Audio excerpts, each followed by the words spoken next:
Good morning, ladies and gentlemen. Thank you, Mr. Chairman. At the outset, may I thank the Director General of IDSA and Dr. Meena Singh Roy for inviting me to participate in this very important conference. Given what has been happening in the Arab world in the past 2 years, the theme of this conference is particularly topical and timely. My paper is very long. It has been circulated, and hopefully the participants have or will go through it. I am now presenting a shorter summary highlighting the main segments.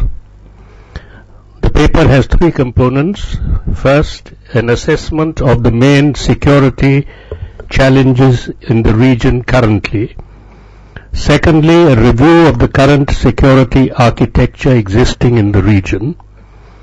Thirdly, an assessment of the need for new approaches, including in particular an examination of the possibilities of Asia's potential involvement in the future security dynamics of the Gulf region. Security challenges. 6 issues currently most impinge upon the security dynamics of the region as perceived by the countries of the region, not by me. And these are, first, the GCC-Iranian standoff. This has been a major regional security concern ever since the Islamic Revolution in Iran in 1979, inter alia prompting the creation of the GCC. The issue has acquired a heightened salience now, as there is a strong and growing perception amongst GCC countries that Iran is deliberately encouraging and instigating anti-regime activities and protests in the GCC countries, and particularly in Bahrain, which has a 70% Shia population. Another contributory factor is that the situation in Syria ceased to be about democracy and political reform many months ago and morphed into a civil war with external intervention, which is a chilling consequence of the deepening sectarian divide in the Gulf region. Second, given that regimes in 4 Arab countries have been toppled in the past 2 years, and regimes in Syria and Bahrain are increasingly under threat, it is understandable that regime security has become the primary security preoccupation of most other countries of the region. Iran has had this concern for the past 3 decades. Third is the factor of Islam. Even though all 8 countries of the region are Muslim, except in Iran, increasingly larger numbers of people are feeling that Islamic principles, traditions, values, and ways of life are not given the importance that they deserve by the ruling regimes. Hence, there is an increasingly stridently articulated desire to install Islamist governing dispensations which would infuse these values in governance methodologies and structures and reorder societies along Islamic lines. This could be done as a consequence of open discourse through political processes or brought about by force, particularly if the former approach is thwarted. The latter would be destructive and create disorder and insecurity not only for regimes but also for civil societies. Fourth is the security challenge posed by Iran's nuclear program. This is not a new issue but has acquired increased edginess due to the growing perception that Iran is reaching the threshold of acquiring technological capabilities to make weapons. Fifth, the issue of the denial of the legitimate rights and aspirations of the Palestinians is likely to acquire a much greater salience in the security dynamics of the region, given the emerging new governing structures and equations in the Gulf region. Sixth, what had heretofore been considered as the main foundation of regional security is ironically viewed as a growing source of insecurity by an increasing number of people in the region. U.S. presence has been the dominant and strongly entrenched feature of the region's security arrangements. However, this has been creating popular resentment against the U.S. and regimes dependent upon the U.S. security umbrella, and is providing fuel for the rise of status quo threatening Islamist forces. The US-led sanctions-oriented approach to meet presumed security threats from Iran adds to security volatilities. Current security arrangements. The existing security architecture was created by the United States, which essentially offered to safeguard the security and control of the ruling dispensations over their domains and populations, and in return the latter ensured that U.S. interests in the region would be looked after. This, over time, has entailed a growing presence on the ground to meet changing security exigencies. Though hardly mentioned in academic discourse on the subject, Pakistan has had a strong role in involvement which should be taken note of, particularly as it may come into play if there is a large-scale internal unrest in GCC countries, as we have all witnessed in Bahrain. Turkey has emerged as a player of rising importance, and Egypt is a putative player of great significance. China's and Russia's roles as diplomatic and security umbrellas for Iran and Syria are also an integral part of the regional security scenario. One significant new feature has emerged, and that is to be welcomed, since regional countries should have the primary responsibility for the security of the region. The GCC countries had been passive spectators of security-threatening developments in the region in the past, but have become proactive participants in shaping outcomes in the past 2 years. I foresee a considerably expanded role for them in the region's security dynamics, and that is as it should be. Though their relations with Iran have been mostly marked by periods of intense tension, empirical evidence which I have provided in my paper suggests that, at the minimum, possibilities of non-confrontational coexistence should not be dismissed. The challenge is to convert these possibilities into probabilities. The future. Existing security arrangements may not be adequate or suitable to address the challenges of the future. The insertion of new elements is necessary.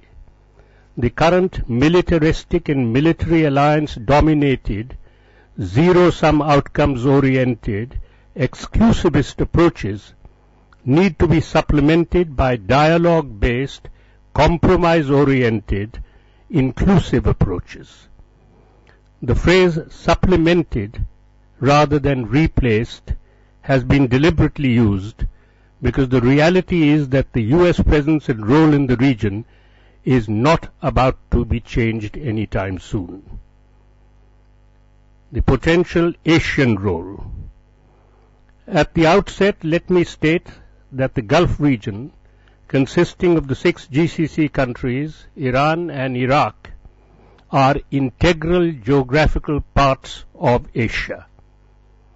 This region has become particularly important, the Gulf region has become particularly important for other Asian countries, and indeed will become even more so in the years to come, given the increasing symbiotic connections between the two sides. The following facts substantiate this assertion. Asia is in the process of displacing the West as the fulcrum of the global economy, and China and India are the leading locomotives. The top 4 countries in PPP terms in the world are the US, China, India, and Japan. Last month, China displaced the United States as the world's top trading nation. The major Asian economies, both developed and still developing, have collectively become the largest buyer of hydrocarbons from the Gulf region. Their demands are projected to keep increasing and substantially. The Gulf region's role as an energy supplier for Asia will continue to enlarge incrementally for the foreseeable future, as America's requirements of oil and gas from the Gulf region are projected to diminish steadily. Beyond the hydrocarbons factor, other economics links, trade and investment, between the Gulf region and the rest of Asia are growing very rapidly, and indeed are also poised to overtake the economic relationship between the Gulf region and the Western world within this decade. Professor Niblock has given details in his presentation both about trade and oil, and yesterday Professor Girijesh Pant had given details too. More than 15 million nationals of Asian countries, mainly from South Asia and the Philippines, live and work in the Gulf countries. We take this for granted, but this factor alone by itself underlines the immense importance of security and stability in the Gulf for Asian countries. Remittances sent home by them are extremely important socio-economic factors in the countries of origin of these people. Of course, we have to take note of the other side of the coin, and that is the huge presence of expatriates has a potentially adverse cultural impact on the local populations of the Gulf region, and even potential security implications. These issues need to be consciously addressed by both sides before they morph into becoming problems. Growing strategic synergies in the energy, economic and diaspora-related domains between the countries of the Gulf region and of other parts of Asia are making the Gulf region an integral part of the unfolding Asian growth story. Therefore, the significance of its connection with the rest of Asia is a strategic factor of growing importance for the Gulf region on the one hand, and peace and stability in the Gulf region are becoming factors of increasing strategic and even existential significance for the major Asian countries on the other. Over the past few years, leaders of the GCC countries have been suggesting that the time has come for Asia to be involved in the security dynamics of the region. The relationship between the Gulf region and Asia goes back many centuries. None of the Asian countries have a political agenda of their own in the Gulf region. The key lies in finding interlocutors who have credibility and good relations with the GCC countries and Iran on the one hand, and the United States and Israel on the other. Asia provides these interlocutors. China and India in particular, and even Japan. All three are major global powers with rising stature. Therefore, Asian involvement in the security dynamics of the region is likely to be a win-win situation for all parties, regional and non-regional. The way forward, a proposal. Though each region has its own specificities, the security-related dialogue architecture created by ASEAN, something referred to by the chairman in his opening remarks, through its dialogue partners network, the ARF, mechanisms such as ASEAN Plus One, ASEAN Plus Three, the East Asian Summit, etc., involving all players who have interests in the region, should be templates worth examining. Hardly anybody would contest that these arrangements have helped in keeping the Asia-Pacific region peaceful despite the existence of a large number of serious disputes. Any new architecture that is created should be done at the initiative of the regional countries and not from outside. The GCC countries are now in a position to take the initiative to do this. Iran and Iraq would almost certainly welcome Asian involvement. Any such architecture would ultimately need to include the P5 and the EU, India, Indonesia, Japan, Korea, Malaysia, South Korea, Malaysia and Pakistan, Egypt, Israel, Turkey and Yemen, apart from Iran and Iraq. This will inevitably be a slow, gradual and incremental process, but the time has come to make a beginning now.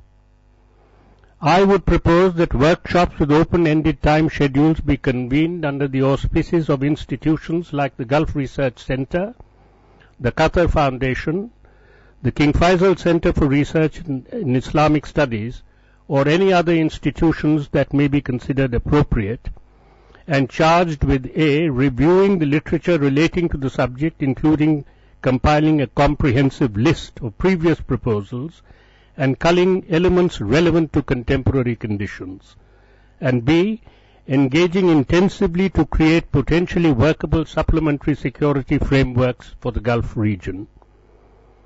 The workshop should initially bring together small teams from Saudi Arabia, Qatar and the UAE on the one hand, and China, India, Japan and Pakistan on the other, as well, of course, as Iran. The members ideally should be retired diplomats, retired armed forces officers and academics specializing in regional security issues to be appointed in consultation with the concerned governments so that the exercise has credibility. I'm not trying to get a job for myself, but as a diplomat, we have objectives and we try to meet those objectives, however difficult the conditions may be. But for an objective to be met, you need an action-oriented plan, and I've tried to submit one. Thank you for your attention.